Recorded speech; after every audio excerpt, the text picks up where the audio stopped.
Jesus' name. Dalam nama Yesus kami berdoa. Amin. Amin. Silakan duduk, please sit down. If you have the Bible app, you may want to open it. Or get your Bible with you. I'm going to jump around a little bit, but let's start at John 8:34. Kita semua di sini membawa kita, mari kita membuka dari Injil Yohanes 8 ayat 34 sampai 36. And it might seem like a strange message today, but what I wanted to give you is a vision of what God has done for us. Hari ini kita mau belajar bagaimana dari Allah memberikan visi yang begitu besar bagi kita. I think this verse summarized it very well. Ya, kita akan mendengarkan bagaimana kasih Tuhan memberikan suatu pernyataan yang luar biasa bagi kita.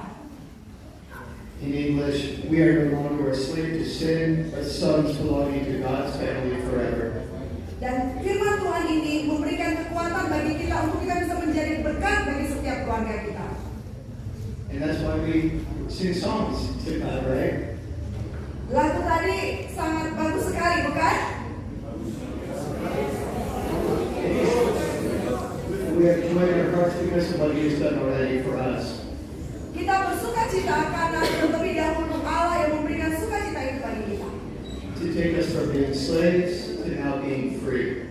Dulu kita adalah budak dosa, sekarang kita sudah merdeka di dalam Kristus.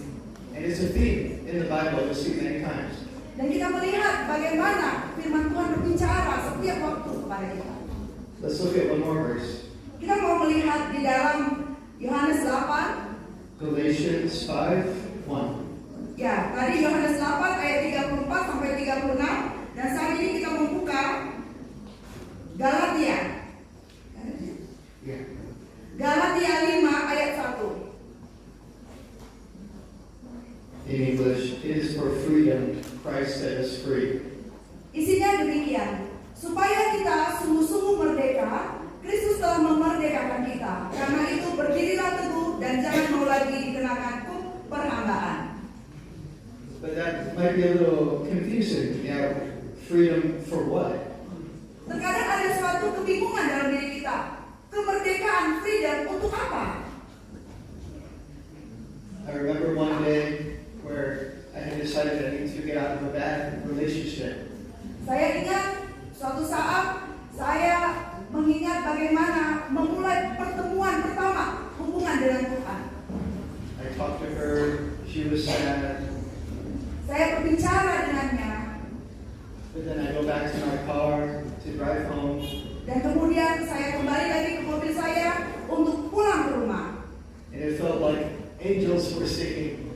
Dan lihatlah betapa saya melihat di dalam mata rohani saya malaikat bernyanyi bagi saya. Because it had been like toxic relationship. Yeah. Ya, itu terkadang menjadi suatu hubungan yang tidak baik begitu ya. Kalau kita tidak menyadari bahwa itu apakah dari Tuhan atau hanya diri kita sendiri. But it felt like I stepped away from that and now I'm free for anything. Anything that God wants me to do, I feel free and peaceful. Dan kemudian ketika saya memuji akan hal itu, ketika ada Roh Kudus bekerja di dalam diri saya, maka saya benar-benar merdeka, free. Benar, tidak ada yang terikat oleh apapun. And I think that's part of this freedom he's talking about. Dan freedom atau kemerdekaan itulah yang disampaikan di dalam kitab Galatia ini. We do have a freedom to leave when something is not safe. Kita dimerdekakan dari perbudakan dosa. There's somewhere dangerous to go, and God wants us to go a different direction. We're free to go. Jika di hadapan kita ada bahaya atau dangerous, ketika Roh Kudus berbicara kepada kita, maka kita akan menghindari bahaya itu dan berjalan ke arah yang lain. And you felt the same peace that I felt when you leave that bad situation. Dan pada saat kita menghindari bahaya itu, maka pasti ada damai sejahtera di dalam diri kita. Amin. Let's look at one more verse. Mari kita lihat lagi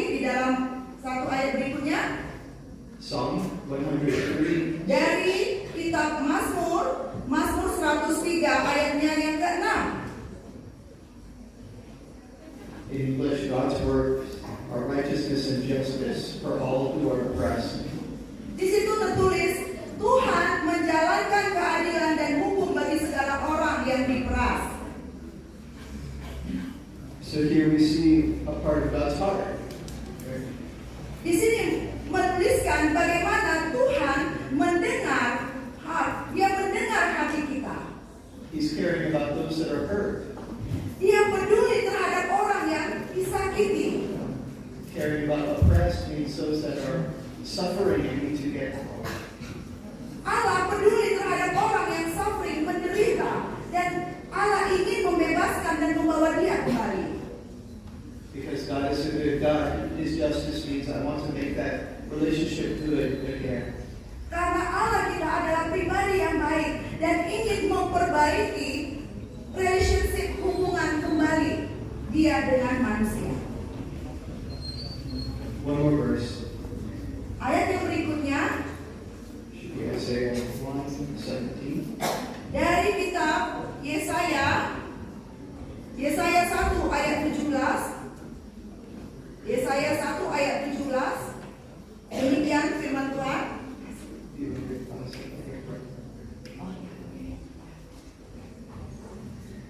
Yesaya 1 ayat 17 berbunyi demikian, belajarlah berbuat baik, usahakanlah keadilan, kendalikanlah orang kejam, belalah hak anak-anak yatim, perjuangkanlah perkara janda-janda. I point this out because to me, this says I have a part in trying to help fix those wrongs. Ayat ini membuat kita untuk juga peduli akan apa yang Allah pedulikan di dalam kitab Yesaya ini tadi. For us to be followers of Jesus means we love justice too. Kita semua yang menjadi follower of Jesus, kita sebagai pengikut Kristus pasti menyukai atau menyenangi keadilan, kan? It's clear in the Bible those sins, the burdens that we carried before, when we become a believer, they're gone. Dan ini membuat suatu keyakinan bagi kita sebagai believers, sebagai orang percaya, bahwa ketika kita berbuat keadilan, maka kita akan menolong orang lain supaya mereka mendapatkan sejahtera. But I believe what we were freed for was a much bigger purpose than just happiness here on earth. Ya, dan kita tahu bahwa semua yang dikehendaki Allah pasti membawakan happiness, kebahagiaan bagi setiap orang yang mengikutinya. Happiness like a good meal. Eat it, then an hour later I forgot about it. My life has moved on. Happiness seperti sukacita, kebahagiaan, seakan-akan tidak ada masalah, sudah berlalu karena kita serahkan semuanya ke dalam tangan Tuhan. Great in the moment, but what's next? I'm already moving on. Yeah. Kalau misalnya kita berpikir apa berikutnya, ketika kita memiliki sukacita, maka kita akan mudah untuk memikirkan what's next, apa berikutnya yang harus kita kerjakan.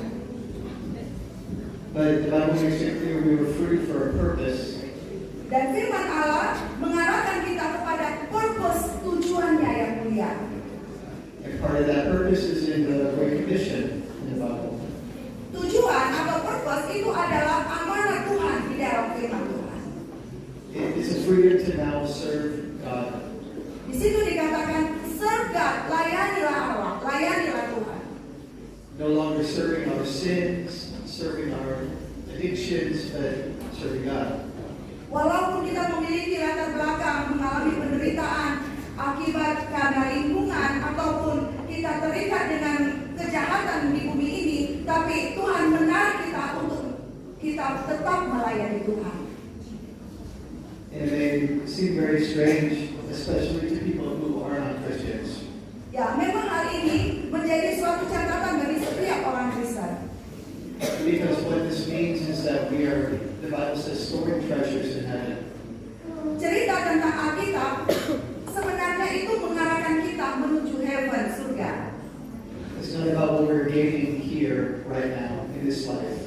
Dan apa yang kita lakukan di bumi ini, kita berjuang dengan kehidupan kita setiap hari. Another way to describe it is eternal perspective.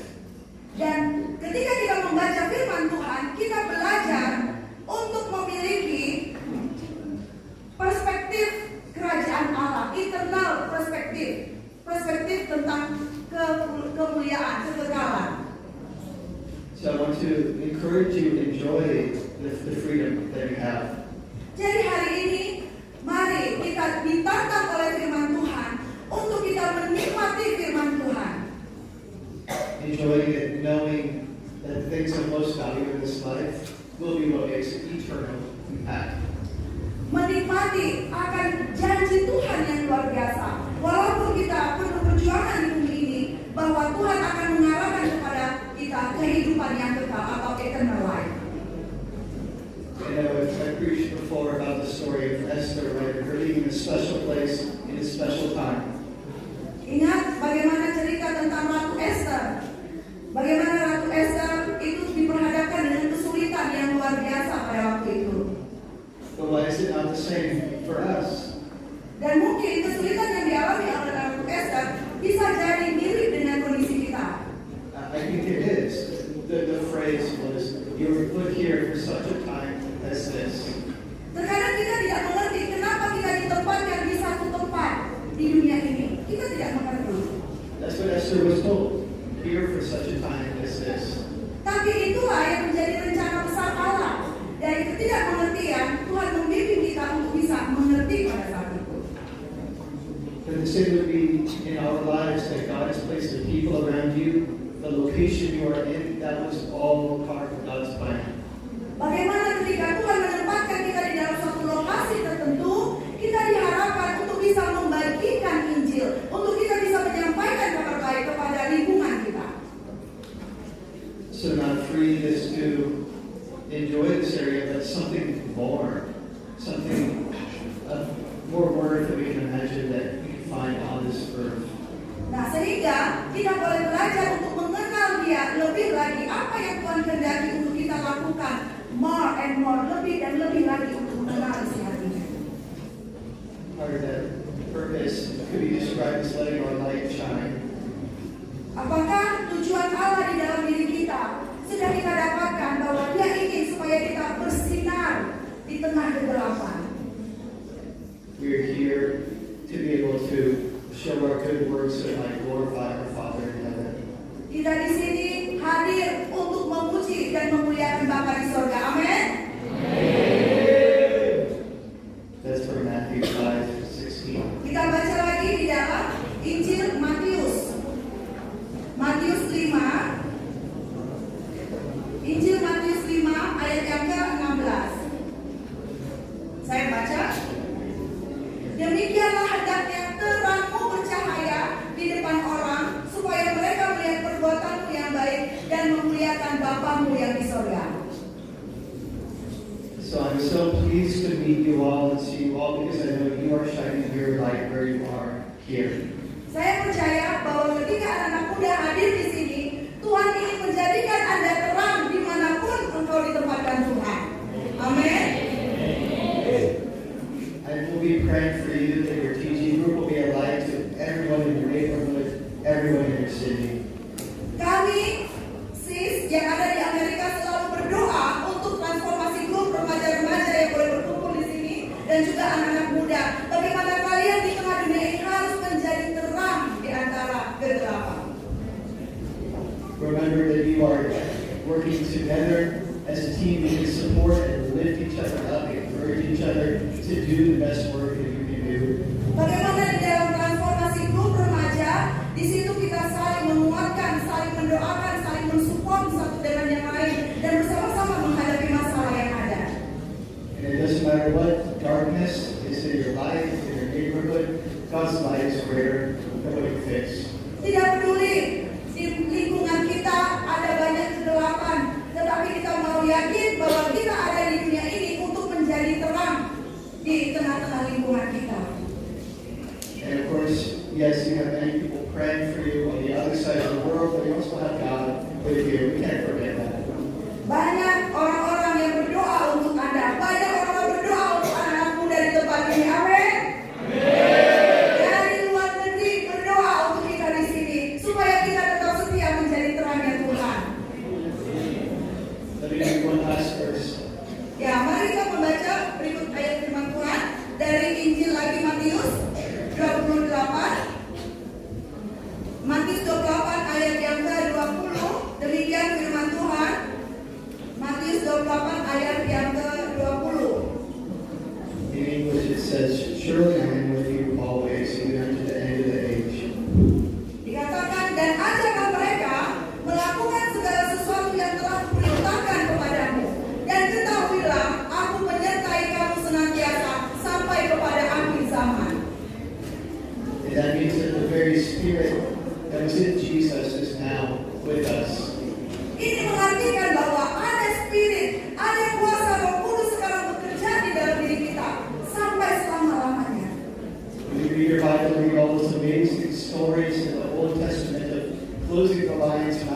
see our necessary God with you.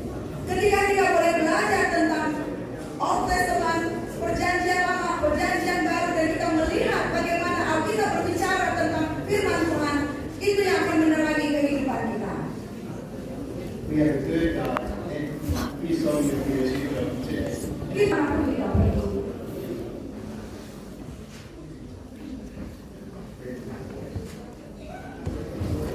Demikian firman Tuhan, kiranya Tuhan memberkati kita dan jadilah terang di tengah kegelapan. Amin. Terima kasih kemuliaan untuk Tuhan. Mari kita berdoa. God, thank you for this time together. Terima kasih Tuhan untuk waktu ini. Thank you for all the amazing things that you have in store for all of the team members here. Terima kasih Tuhan, ini suatu pekerjaan yang luar biasa ketika Engkau menghadirkan banyak anggota-anggota TG remaja hadir di tempat ini. I'm excited to imagine what amazing things you have in their future. Kami melihat betapa rencanamu yang begitu besar bagi masa depan, future bagi masa depan anak-anak muda ini Tuhan. May they feel your spirit wherever they go. Kiranya Roh Kudus-Mu menyertai mereka kemanapun mereka pergi. May they see you do amazing works, and that glory goes all to you. Dan mereka akan melakukan segala sesuatu yang luar biasa kemanapun mereka pergi. Kuasa-Mu, mujizat-Mu nyata ya Tuhan. Help us all to have that kind of character that you want to see. Tolong kami Bapak, tolong setiap anak muda ini supaya memiliki karakter seperti karakter Yesus. That we can be a light for you. Sehingga kami bisa bersinar bagimu. Because it is a pleasure to serve you and no longer be a slave to ourselves. Dan kami begitu bersuka cita menikmati akan pilihan Tuhan bagi kami. Dan kami siap untuk melayani Tuhan di tengah dunia ini. God, we pray you will bless these wonderful, wonderful TV members here. In Jesus'